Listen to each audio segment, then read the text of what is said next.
لا إله إلا الله محمد رسول الله عليه صلاة الله وآله والأحبة لا إله إلا الله محمد رسول الله عليه صلاة الله وآله والأحبة.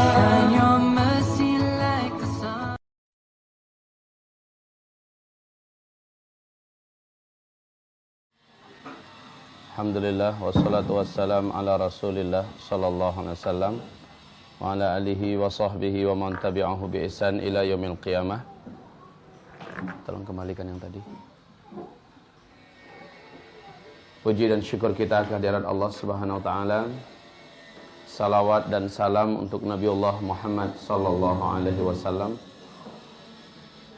Alhamdulillah kita mungkin jenuh mendengarkan uraian-uraian yang untuk orangnya seperti kita-kita berkaitan dengan melulu pakar-pakar barat saja yang diceritakan tentang masalah pendidikan.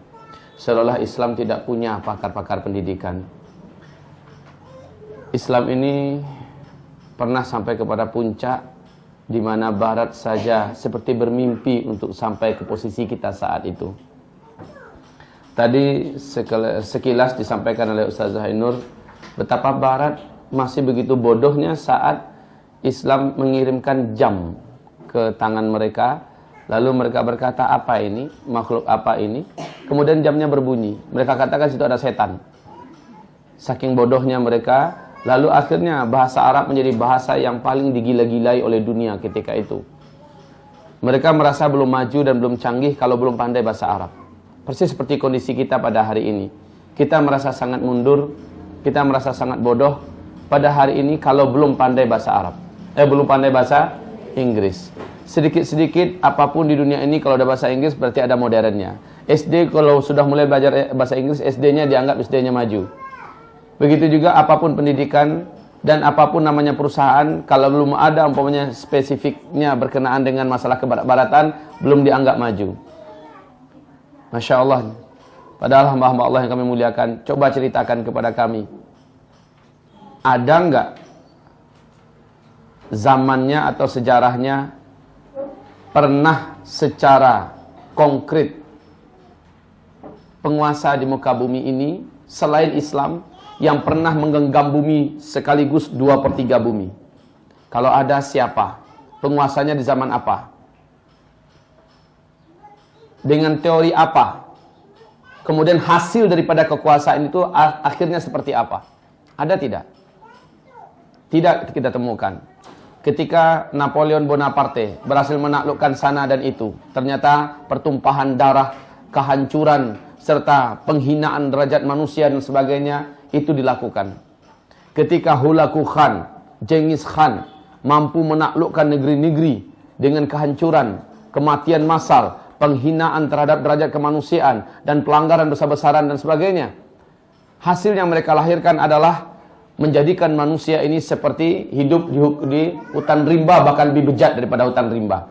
Kalau harimau, singa itu bisa membunuh untuk mereka makan saja, dan itu pun tidak perlu banyak, paling hanya satu, dan mereka bagi-bagi.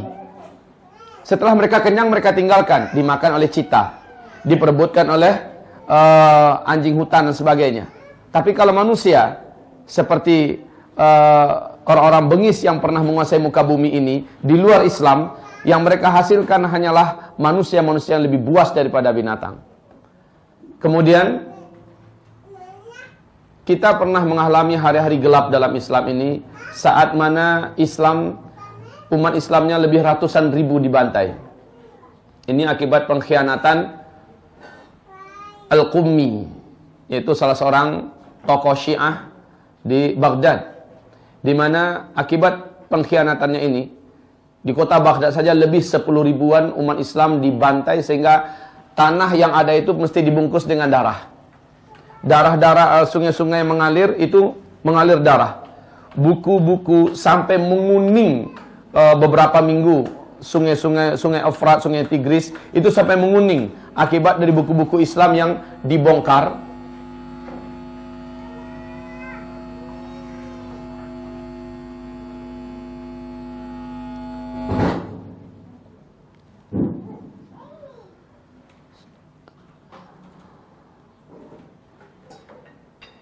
berapa banyaknya khazanah Islam yang hilang. Tetapi ini adalah qadarullah. Ini adalah masyiatullah. Kalau seandainya kita mau tahu, dan saya tidak tahu apakah hamba-hamba Allah yang ada dalam ruangan ini sudah mengetahui atau tidak.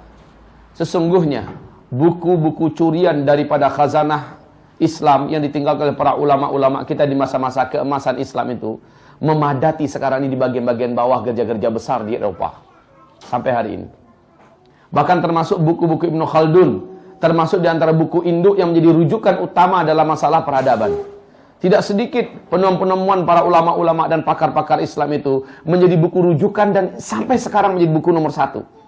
Sebut dalam masalah apa saja, masalah matematika, masalah ilmu perbintangan, masalah ilmu pendidikan, sebut masalah apa saja, ternyata diambil dari Islam. Dan ini dianggap sebuah khazanah yang benar-benar sangat berharga daripada harga apapun.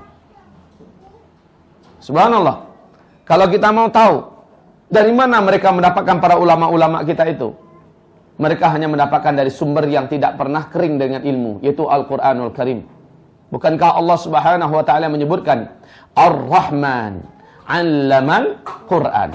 Kalimat 'allama yang dipakai oleh Allah adalah ain lam mim dengan tasydid lam. 'Allama yang benar-benar mengajarkan ilmu. Itu kalimat 'allama. Ya. 'Allama yang benar-benar mengajarkan ilmu, yaitu Al-Quran. Al-Quran ini dikatakan oleh Allah adalah ilmu.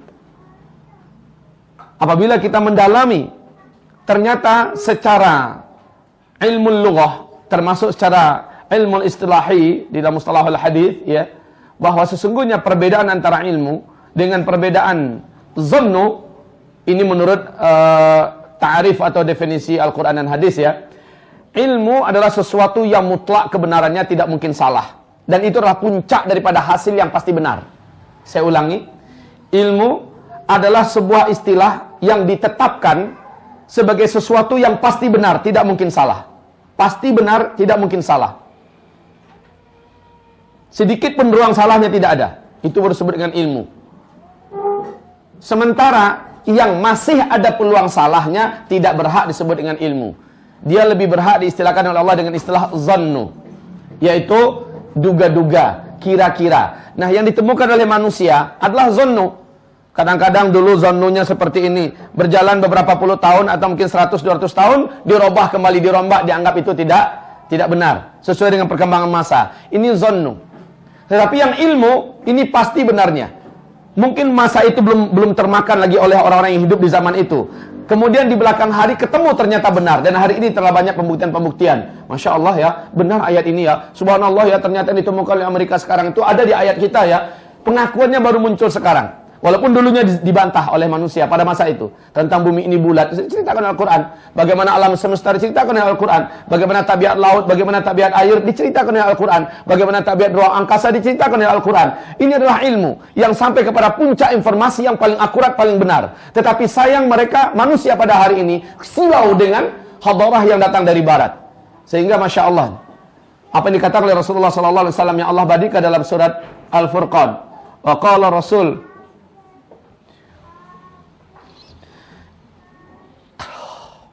wa qala Rasul, ya Rabbi, inna qaumi ittakhadhu hadzal Qur'ana mahjura. Wahai Rabbku, sesungguhnya kaumku telah mengambil Al-Quran ini sesuatu yang mereka tinggalkan. Kita sekarang ini tidak bangga kalau mengajarkan anak kita dengan Al-Quran. Kita awali pendidikan generasi kita dengan Al-Quran.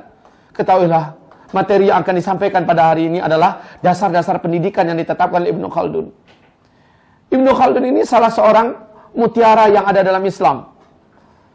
Terlepas dari para segala kekurangan-kekurangan pemikirannya, yang beliau juga salah seorang ahli filosof, beliau juga adalah salah seorang penganut pemahaman tasawuf dan sebagainya. Terlepas daripada itu, beliau mempunyai pemikiran jernih. Sehingga Muhammad Iqbal berkata tentang sosok Ibnu Khaldun ini, sesungguhnya apa yang ditetapkan dan ditulis secara nazariyah dan teori-teori Ibnu Khaldun dalam kitabnya Al-Muqaddimah itu, ini tidak terlepas daripada ruh yang ada di dalam Al-Quran. Tidak terlepas daripada ruh yang ada dalam Al-Quran.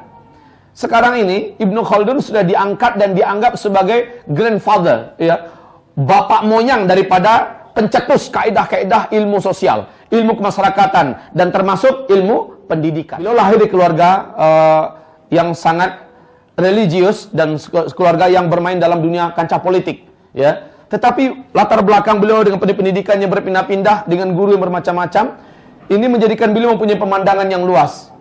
Ya, kita kembali kepada Islam. Kok bisa muncul orang seperti Ibnu Khaldun ya? Kok bisa muncul orang seperti Ibnu Sina ya? Sebenarnya Ibnu Sina itu nothing. Tidak ada apa-apanya. Ada sejarah dan fakta nyata tentang Ibnu Sina bahwa beliau adalah salah seorang yang penganut mazhab Syiah, dan beliau ini telah ya mempunyai akhlak-akhlak yang sangat jelek lah dalam Islam ya. Namun beliau sengaja diangkat-angkat, padahal orang yang semasa dengan beliau bahkan lebih tinggi kemampuan dan kalibernya daripada beliau itu jauh lebih banyak. Nah, ibarat Allah yang kami muliakan, sedang sekelas Ibnu Sina saja begitu tingginya di mata barat pada hari ini. Avicenna. Apalagi orang-orang yang sekaliber sezaman maksudnya dengan Ibnu Sina, yang jauh lebih daripada Ibnu Sina. Sementara Ibnu Sina yang begitu hina beberapa akhlaknya, memang hina sekali akidahnya apalagi. Jadi jangan terpukau dengan Ibnu Sina ya. Sejarah nyatanya siapa itu Ibnu Sina ada. Nah, ibarat Allah, itu saja orang yang paling rendah dalam peradaban Islam, istilahnya di pandangan barat sudah sebagai orang yang sangat luar biasa. Apalagi orang yang luar biasa di dalam Islam. Maka tidak salah kalau sempat Umar bin Khattab dinobatkan termasuk orang yang mengalahkan petinggi-petinggi non-muslim seluruh dunia dalam buku yang ditulis oleh Michel Jihad. Ya, 100 tokoh paling berpengaruh di dunia. Maka Umar bin Khattab bahkan mengalahkan Isa Al-Masih. Yang padahal yang menulis itu orang Kristen itu. Yang menulis adalah orang Kristen. Michel Jihad itu adalah orang Kristen. Ternyata beliau sendiri mengatakan sosok seperti Umar bin Khattab, termasuk sosok-sosok sahabat Nabi, mana saja dilihat belum ada sosok separipurna mereka-mereka ini. Sementara mereka itu adalah ummi, orang yang tidak pandai membaca dan tidak pandai menulis kecuali segelintir kecil dari kalangan mereka. Tetapi lihat bagaimana akhirnya Barat dan Persia, belahan dunia sebelah timur dipimpin oleh Persia, belahan dunia sebelah baratnya dipimpin oleh Romawi. Mereka-mereka ini tunduk dengan orang-orang yang tidak pandai tulis baca. Apa yang menjadikan mereka besar? Al-Quran. Ini yang menjadikan mereka besar. Karena memang Rasulullah benar-benar sangat selektif itu terhadap para sahabatnya. Umar, kamu lagi baca apa? Kata Rasul kepada Umar bin Khattab. Kamu lagi baca apa? Apa jawaban Umar? Ya Rasulullah, ini adalah suhuf Taurat. Apa kata Rasulullah SAW? Umar, kalau seandainya Musa hidup hari ini, dia tidak punya pilihan yang lain kecuali menjadi pengikut saya. Umar, ini juga penekanan Rasul kepada para sahabat. Inni qad ji'tukum biha bayda'a naqiyah lailuha kanahariha. La yazighu anha ba'da dzalika illa halik. Yang aku bawa ini jauh lebih terang, lebih sempurna daripada seluruh apapun saja. Tidak akan ada orang yang celaka setelah ini, setelah saya diutus oleh Allah dan membawa Al-Quran ini, kecuali memang orang-orang yang layak untuk celaka. Rasul mengatakan, ya Umar, yang ada di Taurat, yang ada di Injil, yang ada di mana-mana, itu semuanya, kalau kalian ikuti, pada hari ini sesat kalian. Coba bayangkan itu, perbandingkan. Sedangkan kitab-kitab suci yang juga turun dari langit, dibaca oleh Umar bin Khattab, masih dianggap Rasulullah kamu sesat, Umar. Kononkah lagi kita membaca buku-buku filsafatnya, orang sekarang, Al-Quran aja nggak tamat, nggak duduk pemahamannya, nggak jelas, bahkan implementasinya, bagaimana pengamalan juga nggak kabur. Lah sudah membaca buku-buku lain, habis di SD, habis di SMP, habis di SMA, habis di perguruan tinggi, otak yang begini bernilai dan potensinya sangat tinggi sekali, tersia-siakan untuk mempelajari zannu. Wa qala Rasul ya Rabbi inna qaumi ittakhadhu hadzal Qur'ana mahjura. Rasul berkata, ya Rabb, umatku, kaumku telah menjadikan Al-Quran ini sesuatu yang mereka tinggalkan. Benar pada hari ini, sesuatu yang mereka tinggalkan Al-Quran, termasuk pendidikan Islam. Katanya pendidikan Islam, tetapi anaknya dari kecil dicekokin pelajaran yang melelahkan otak mereka, dan itu adalah zannu. Bagaimana tidak dicekokin dulu dengan Al-Quran dan Sunnah? Setelah itu nantinya ke depannya gampang ngajarkan mereka ahli apa, pakar apa. Setelah Al-Quran menundukkan jiwa dan darah mereka, menundukkan hati dan otak mereka, silakan mereka mempelajari ilmu zannu manusia dan akan diseimbangkan oleh Al-Quran yang sudah ada dalam kepala mereka. Target harusnya generasi pada hari ini adalah kembali kepada Al-Quran. Baik, kita kembali kepada topik kita. Sekarang ini ada sebuah tren, ya, yaitu dianggap sekarang ini semacam lost generation, ya, yaitu sudah kehilangan generasi kita. Ada istilah semacam hilangnya anak pada abad ini. Ibnu Khaldun menyebutkan, halaman display yang tadi, ada minta tadi kan? Bukan sini. Afwan. Yang Ibnu Khaldun tadi. Halaman pertamanya, ya.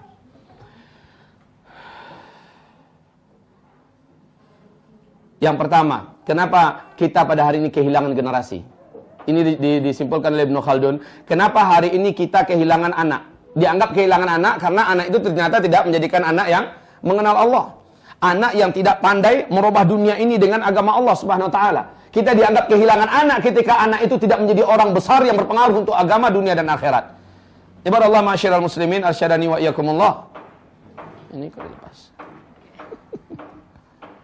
Baik. Ini adalah adik kandung saya. Jadi jangan khawatir kalau saya akrab dengannya, ya adik kandung. Masalahnya ini disiarkan di TV loh. Ya, Faisal TV nanti akan menyebar supaya tidak salah sangka. Hamba-hamba Allah yang kami muliakan. Yang pertama, orang sekarang, dan memang kenyataannya seperti itu ya, para orang tua, para pendidik juga demikian. Orang sekarang terlalu berlebihan di dalam memberikan kebebasan dan memanjakan anak. Dia anggap itu adalah cara pendidikan yang benar dan baik. Biarkanlah dia, kan begitu kan? Biarkanlah dia, nanti dia nggak berkembang kalau terlalu banyak diarahkan. Astagfirullahaladzim. Yang biarkan dia itu ketika dia sudah memayis. Sementara anak-anak kecil nggak bisa dibiarkan. Dia beli coklat, dia beli permen, dia beli bonbon, dia beli makan-makanan yang beracun, yang berbisa pada hari ini. Contoh di makanan saja dulu. Belum lagi masalah apa yang akan ditontonnya, apa yang akan dipelajarinya, apa yang akan dibacanya. Lagi pula internet yang sudah mudah diakses oleh anak SD dan sebagainya. Biarkan sajalah dia, dengan cara itu dia pintar. Apakah seperti itu? Ini cara pendidikan barat. Ini cara pendidikan yang menyesatkan dan menjadikan anak menjadi sampah di tengah masyarakat dan calon-calon menjadi penghuni neraka Allah Subhanahu wa taala. Jadi Ibnu Khaldun menyimpulkan pertama, kenapa kita kehilangan generasi? Kenapa kita kehilangan anak pada hari ini? Karena dari awal kita mendidik anak itu dengan konsep memberikan kelapangan dan kebebasan untuk bebas. Biarkan saja. Nanti dia akan tahu mana yang baik, mana yang tidak. Ya setelah anak babak belur baru dia tahu. Begitu yang kita mau. Alangkah sesatnya pendidikan seperti ini. Sementara kita akan dengarkan konsep-konsep Islam yang sangat vital sekali tentang masalah pendidikan anak mulai dari usia dini. Tidak benar itu konsep barat yang mengatakan biarkan. Sehingga nanti dia kenal komputer tanpa ada pembimbingan, kenal TV, kenal segala macam tanpa pembimbingan, diberikan HP. Orang tua sekarang merasa belum canggih kalau anaknya belum pegang HP dan belum mengerti HP. Apakah ini bukan sebuah kesalahan dalam cara mendidik anak? Iya, sebuah kesalahan besar. Dan ini adalah cikal bakal pertama kenapa kita kehilangan generasi, karena anak dari awal tidak dituntun. Apa itu bahasa Indonesianya? Kalau kata bahasa Minang itu bahasa Padang batuang. Yang ada rabuangnya itu. Betung apa ya? Bambu. Bambu. Sebelum bambu itu matang, besar, mengeras, dia akan dimulai dengan rebung yang bisa kita masak. Nah, kalau kita ingin berbentuk seperti apa, mengarah kemana bambunya, ya seperti apa? Itu ketika dia masih mulai dari rebung, itu mulai dibina. Mulai kalau istilahnya ditopang ke sana kemari, biar dia jelas mau berdiri tegak, atau mau condong ke kanan, mau condong ke kiri, ke muka, ke belakang, itu terserah mau diapakan. Kalau dibiarkan, dia akan menjadi liar. Kalau sudah besar, udah jadi liar, susah. Ibarat orang Padang mengatakanlah jadi batuang ke baalai. Sudah jadi bambu keras, mau diapakan lagi membentuknya, udah nggak bisa. Nah, membentuk itu baru bisa ketika dari dini. Mungkin dalam hal ini, walaupun beliau cukup kontroversial di tengah-tengah para ulama Ahlus Sunnah wal Jamaah yang bermanhaj salaf ya, tapi cukup bagus juga sarannya di bidang yang ini. Apa? Yaitu Profesor Dr. Yusuf Al-Qaradawi, Ketua Majelis Ulama seluruh dunia, Presiden Persatuan Ulama seluruh dunia. Beliau mengatakan, saat ada sepasang suami istri yang baru saja menikah, hamil, datang kepada beliau, Ustaz, kami ingin punya anak yang soleh. Gimana caranya? Beliau mengatakan, telat kalian. Loh, kami belum punya anak, kok dibilang telat? Pengen punya anak yang soleh, waktu sebelum kalian belum nikah. Didik kalian menjadi soleh, maka karakter kalian yang soleh itu akan menjadi cikal bakal untuk calon anak kalian. Lalu pilih pasangan yang soleh, yang berilmu, yang bertakwa, yang soleh. Nanti akan menjadi calon ibu atau calon ayah yang soleh dari anak-anak kalian yang soleh. Coba lihat. Kalau pendidikan Islam itu bukan anak sudah jadi besar, udah punya otak, udah bisa tamyiz, bukan begitu. Tetapi dimulai malah sebelum berumah tangga. Mulai mendidik anak itu begitu. Mana ada konsep pendidikan yang lain seperti itu? Islam cuma yang punya.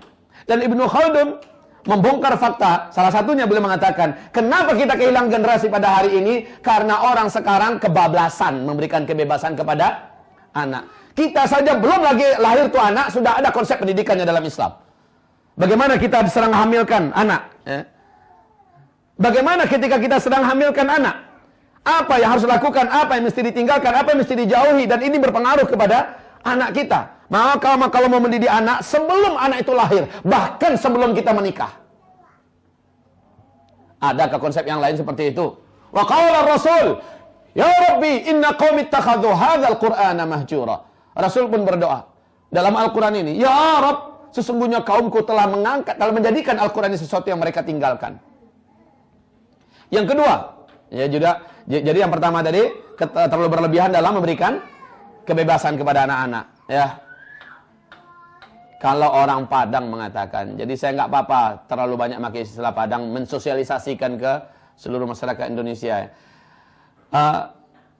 Sayang anak acuk dipatangihkan, sayang bini acuk ditinggal-tinggan. Ini pepatah Minangkabau. Apa artinya itu? Sayang anak acuk dipatangihkan itu, kalau memang sayang pada anak, bukan semua keinginannya diberi. Biasanya anak kalau nggak diberikan nangis. Sampai guling-guling. Kalau memang sayang pada anak, dia minta es. Kita tahu dalam buku Talbis Iblis oleh Ibnul Jauzi, bagaimana Rasulullah SAW di halaman 260-an, dalam terjemahannya ya, menjelaskan bahayanya minum es ini. Ya, meminum yang dingin-dingin dilarang dalam Islam, karena akan mempunyai pengaruh setan kepada manusia yang bersangkutan. Coba di antara kita, berapa banyak yang anaknya sendiri masih dijalin dengan es. Bahkan dirinya sendiri. Jadi jelas Rasulullah melarang itu. Begitu juga minum-minuman terlalu panas. Kita suka kali minum teh panas, kopi panas, segala macamnya. Afwan ini, coba baca. Kalau sayang sama anak, kita tahu anak-anak itu mana makanan yang pantas atau tidak pantas baginya. Yang paling fatal kalau orang tuanya nggak tahu ini makanan boleh atau enggak. Ini makanan itu halal, oke, ada merek halalnya. Thayyib enggak? Dalam Islam itu kan halalan thayyibah. Bukan hanya halal, ada LP Pomui, halal. Udahlah, nyaman aja beli untuk anak ke rumah. Ternyata ada kandung-kandungan yang bisa membuat lemah otak anak, bisa membuat berubah karakter dan mentalitas anak. Makan itu berpengaruh loh terhadap apa karakternya. Orang kalau sering makan binatang ini, dia akan punya karakter tertentu. Orang kalau sering memakan binatang itu atau jenis bahan tertentu dalam satu binatang. Contoh, dalam Islam kan kita ini dilarang jangan makan kepala benaknya keledai. Kalau mau ablah, kalau mau bahlul, kalau mau otaknya itu bebal, kalau mau otaknya itu jadi singkik, cara pandang sedikit sekali cara pandangnya, maka makan itu. Orang kalau berniat jahat kepada orang lain, dikatakan ini otak sapi, padahal itu otak keledai. Dan kalau orang itu nggak baca bismillah, pengaruh sama dia. Kalau dia nggak baca bismillah, pengaruh sama dia. Jadi boon dia. Oon. Jadi bodoh dia setelah itu. Ini salah satu di mana As-San'ani menyebutkan bahayanya makan-makan, karena apapun yang dimakan itu ngaruh. Apapun yang dimakan. Lah sekarang sama anak diberikan kebebasan, jangan sampai kita percaya kepada anak, dia masih kecil. Anak itu, Masya Allah, kenapa kita jadi orang tuanya? Selemah badannya, untuk ngurus badan dia nggak bisa. Kenapa kita percayakan kepadanya hal-hal yang belum tangkapan dia? Ya, ibarat Allah yang kami muliakan. Selanjutnya yang kedua, tidak adanya kendali dalam memperlakukan anak-anak. Tidak ada kendali dalam memperlakukan anak-anak. Terlalu mengeksploitasi anak-anak. Terlalu menekan anak-anak sehingga dia kehilangan pula masa kanak-kanaknya. Atau memukuli anak-anak di luar batas-batas yang wajar dalam Islam. Ini kehilangan kendali dalam memperlakukan anak. Sering orang tua seperti itu. Masya Allah. Rasulullah SAW persaksian Anas bin Malik, semoga Allah ridha kepadanya. 10 tahun saya mendampingi Rasulullah di Madinah ini. Bagaimana siang malam beliau, bagaimana beliau dengan keluarga. Kami yang anak-anak tidak pernah dibentak oleh Rasulullah. Dan kami pun belum pernah mendengarkan beliau bertengkar dengan istrinya dan membentak istrinya. Anak-anak itu bukan makanan bentakan. Nah kalau pendidikan sekarang kebablasan bukan hanya bentakan. Di samping bentakan, tamparan juga jalan. Tendangan juga jalan. Astaghfirullah ya Allah wa atubu ilaih. Padahal kucing binatang kesayangannya, anjing binatang yang mahal harganya, itu dimanjakan istilahnya sampai begitu ya. Tidak tega kalau sempat disakiti. Kalaupun makan makanan kesukaannya, udah dimaafkan saja. Tapi coba kalau itu anak, kata-kata kasar terlontar, ya. Kemudian pukulan-pukulan juga keluar. cara pendidikan anak yang tidak terkontrol seperti ini. Beliau mengatakan kita kehilangan anak ketika anak melihat bagaimana di depan matanya ada sesuatu yang tidak pantas untuk dilihatnya. Dia lihat ibu bapaknya bertengkar, keluar kalimat yang tidak baik, merekam tuh anak, merekam anak. Kemudian bagaimana si bapak menempelkan tangannya ke pipi ibunya, dia lihat si anak. Ini semuanya berpengaruh. Padahal kaum muslimin yang kami muliakan, dalam Islam itu anak sudah pandai saja dia untuk jangankan pandai berjalan lagi, pandai merangkak saja, udah nggak boleh tidur bersama orang tuanya di kamar. Udah nggak boleh tidur bersama dengan orang tuanya di kamar. Nanti lihat olehnya orang tuanya sedang beribadah suami istri ya. Anak itu melihat, mungkin dia belum pandai bicara, mungkin, tapi rekaman itu segar. Rekaman itu segar. Hamba Allah yang kami cintai. Saya dulu mungkin tak usia 2 tahun atau baru pandai jalan lah, saya ingat. Dibawa ke Sungai Dangkal. Sungai itu mungkin untuk kami yang anak-anak saja hampir dekat lutut saya lah, baru umur 2 tahunan. 2 tahun itu pandai apalah istilahnya ya.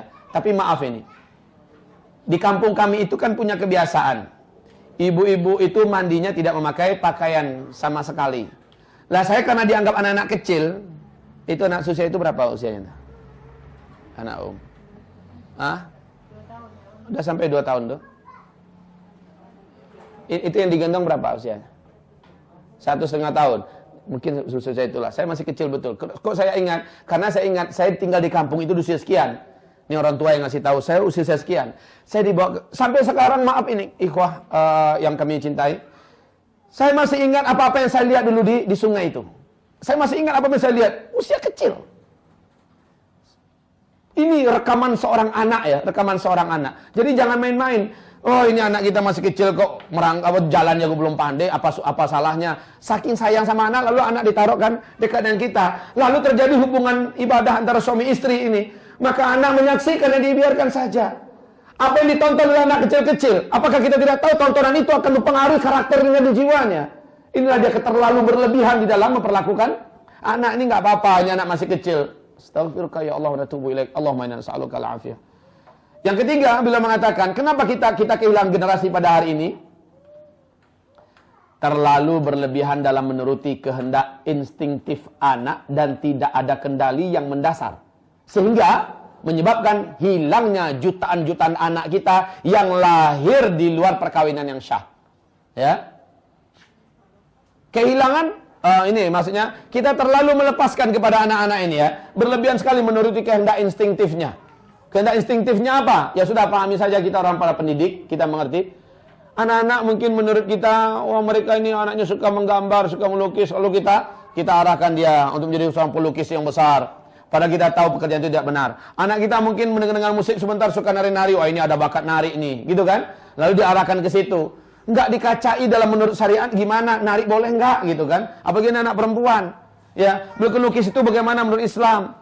Apakah boleh melukis wajah orang, boleh melukis makhluk hidup segala macamnya?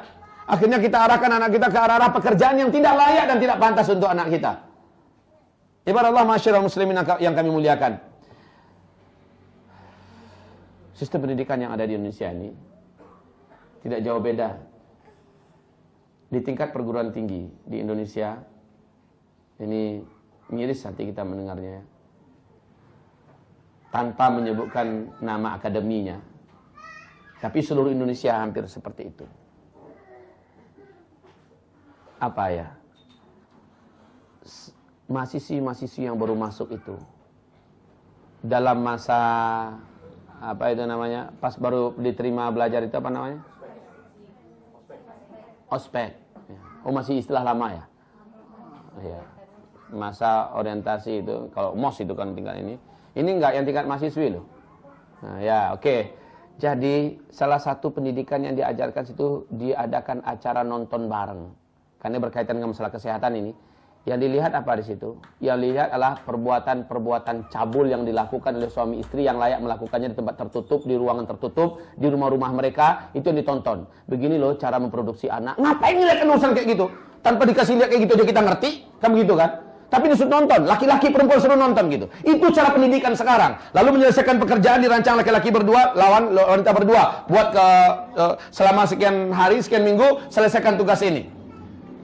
Tujuannya apa? Agar rusak generasi ini memang. Makanya alladzina kafaru yufsiduna wa la yuslihun. Orang kafir itu taunya di muka bumi ini cuma merusak dan mereka tidak akan melakukan kebaikan.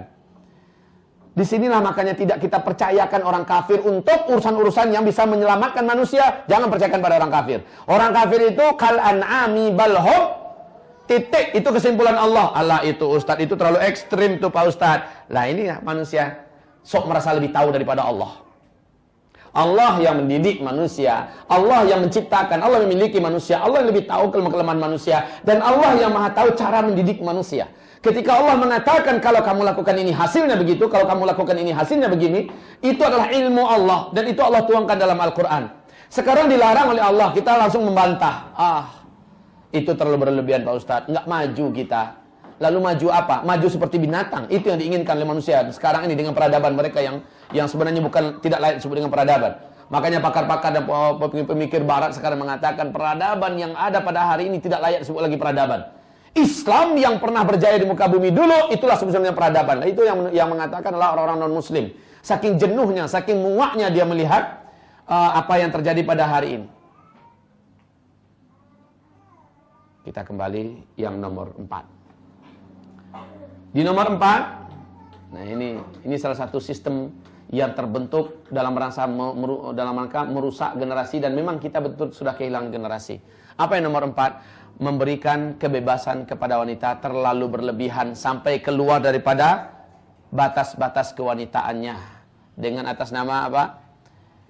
Emansipasi wanita, hak-hak azazi kaum wanita dan sebagainya, sehingga wanita itu dan laki-laki sama, lalu mereka dilepaskan ke jalan-jalanan, bekerja di kantor-kantor, mengisi mal-mal, bahkan harus menjajakan dirinya, lah itu hak azazinya, segala macam, diberi kebebasan. Mereka bercampur baur dengan laki-laki dan wanita. Allah dalam pendidikan langit mengatakan wanita di tempatnya wanita, laki-laki di tempatnya laki-laki. Tidak boleh ada yang seperti ini aja deh, udah ada kena kita ini.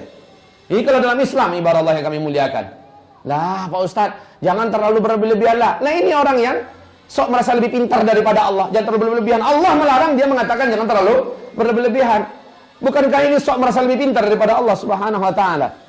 Ibarat Allah yang kami muliakan. Wanita-wanita sekarang ini akhirnya kehilangan kewanitaannya dan fitrahnya. Coba lihat banyak anak-anak yang ditelantarkan. Gara-gara ibunya sibuk kerja di luar. Anak-anak diserahkan pada pembantu. Lah namanya pembantu, kelas pendidikannya juga kelas berapa, kadang-kadang SD juga nggak tamat, bahkan ada yang nggak masuk SD. Pembantu, itu yang akan mengisi otak anak kita di masa-masa emasnya anak itu. Astaghfirullah ya Allah. Mestinya seorang ibu itu madrasah bagi anak-anaknya. Seorang ibu itu adalah madrasah bagi anak-anaknya. Dialah ustazahnya, dialah gurunya. Siapa namanya yang subhanallah melahirkan anak-anak yang masya Allah, padahal dia adalah seorang pengusaha, dia adalah seorang apa tuh, aktivis wanita di luar, pebisnis, ya orang bagaimana hasilnya dari anak-anaknya? Kita memuji Allah Subhanahu wa taala karena memberikan contoh nyata ketika ibu langsung mendidik anak dan dia bukan sibuk keluar, anaknya jadi anak-anak besar yang luar biasa, nggak butuh sekolah di luar, nggak laku alufas, nggak laku arisalah, nggak laku cara mutiarati, nggak laku. Kenapa? Ibu-ibu udah konsentrasi mendidik anaknya. Kalau begitu Pak Ustadz, kami kan juga harus dididik. Ya kalau mau insya Allah ada pendidikannya. Ya, tapi setidak-tidaknya kita buat semacam ini. Jangan sampai kita kaum wanita kehilangan kewanitaan kita. Sekarang kan bermunculan istilah wanita-wanita luar biasa bermunculan di kota Payakumbuh. Luar biasa bagaimana? Biasa di luar. Suaminya telantar di rumah temenung sendirian. Istrinya udah banyak di luar, udah ngurusin orang terus. Anaknya nyambil. Suaminya suruh masak sendiri, kalau perlu nasi bungkus. Prihatin kita nasib rumah tangga muslim pada hari ini. Memang betul-betul ibu luar biasa. Mudah-mudahan tersinggung. Disinilah Al-Quran tidak salah kalau Allah menurunkan pertama ayat yang diturunkan itu surat Al-Alaq. Iqra bismi rabbikal ladzi khalaq khalaqal insana min 'alaq. Iqra wa rabbukal akram alladzi 'allama bil qalam 'Allamal insana ma lam ya'lam. Iqra, perintah untuk berilmu. Kita kembali kepada supaya kita tidak kehilangan lagi generasi di masa yang akan datang. Supaya kita tidak kehilangan anak. Pada hari ini senang hatinya anaknya juara 1 di sekolah. Tapi anaknya tidak sholat, dia tidak gelisah. Anaknya tidak menutup aurat dan tidak dilatihnya dari sekarang, nyaman-nyaman saja. Prinsipnya kan belum lagi baligh Pak Ustadz. Kan belum lagi mumayyiz. Kenapa harus dilatih dari sekarang? Padahal Nabi Muhammad SAW dalam cara mendidik anak, kalau dikatakan Nabi Muhammad, jelaslah manusia paling sempurna untuk ukuran kita orang beriman, orang-orang Islam. Nabi Muhammad adalah standar, ya kan? Nabi Muhammad itu mulai mendidik anak itu dalam usia anak-anak mulai merangkak, maksudnya mulai dibawa oleh beliau ke masjid. Hasan Husain itu dibawa Rasulullah menuju ke masjid. Mereka rangkak, akhirnya duduk, mereka bertenggek di tengkuk Rasulullah dan beliau sedang sujud. Lama beliau sujud. Apa sahabat-sahabat di belakang mengira terjadi sesuatukah pada Rasulullah? Kok begini lama beliau sujud? Kemudian dalam Sahih Bukhari, salah seorang sahabat berkata, saya beranikan diri saya dalam sujud itu. Dia angkat kepalanya dan dia melihat ke arah Rasulullah. Ternyata cucunya sedang bertenggek di tengkuknya. Nah, Rasulullah biarkan terus dan dia memperbanyak saja doanya, dia memperbanyak zikirnya, ya. Kemudian sampai cucunya lari meninggalkan posisinya. Lihat bagaimana Rasulullah membiarkan cucunya bersama-sama dalam suasana ibadah. Kalau orang sekarang, coba tuh anak ribut di masjid sedikit, pergi kamu.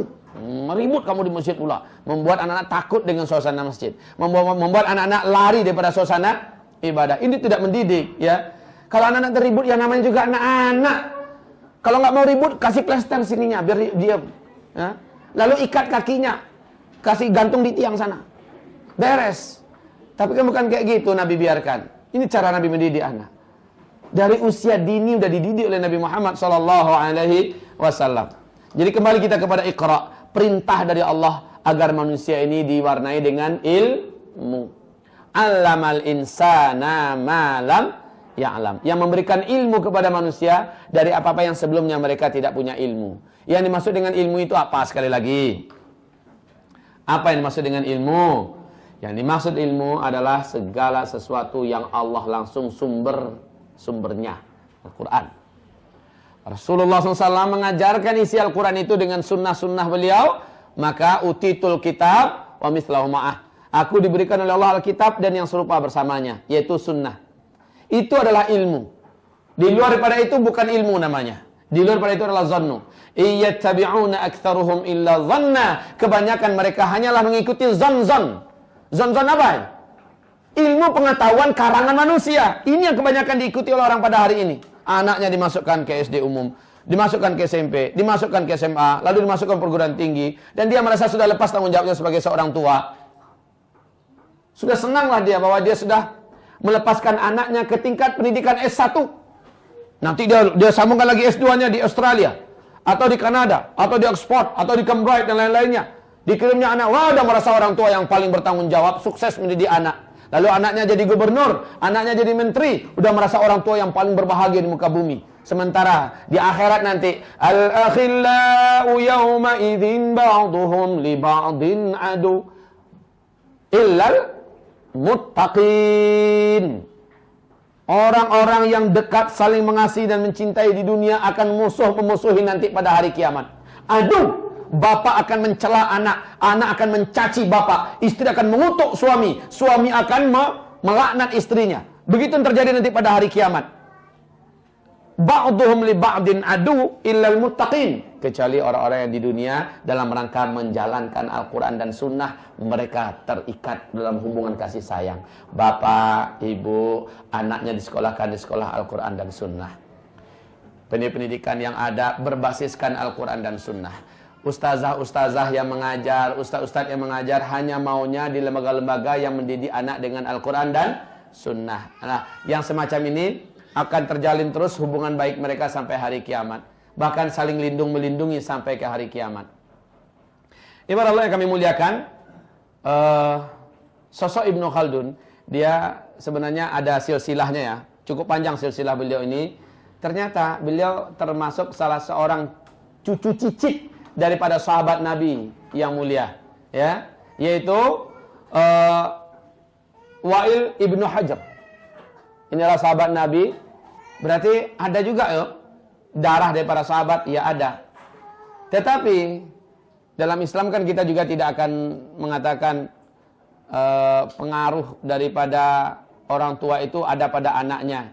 Kita tidak mengatakan demikian kecuali apabila orang tuanya mewariskan iman dan kesolehan kepada anaknya, insya Allah akan berpengaruh. Kalau seandainya dari bibit yang soleh akan lahir anak yang soleh, ya mudah-mudahan, tapi itu tidak selalu mutlak ya. Nabi Nuh lahir anaknya siapa? Kan'an. Hasilnya bagaimana? Enggak jadi juga. Ya, atau kayak orang mati seperti Azar, lahir anaknya Nabi Ibrahim alaihissalam. Jadi tidak selalu mutlak teorinya, asal bapaknya soleh, anaknya mesti soleh, enggak juga. Enggak selalu begitu. Umumnya sih begitu. Asal orang tuanya bagus, anaknya insya Allah bagus. Umumnya begitu. Kalau mereka mendidiknya dengan sebaik-baiknya. Ibarat Allah yang kami muliakan. Sekarang kita akan menjelaskan secara sebisanya ya. Beberapa konsep pendidikan yang diwariskan oleh Ibnu Khaldun untuk peradaban umat manusia. Ya, beberapa konsep yang diwariskannya. Pertama, konsep yang pertama, beliau memulai konsep itu dengan dasar mengenalkan hakikatul insan.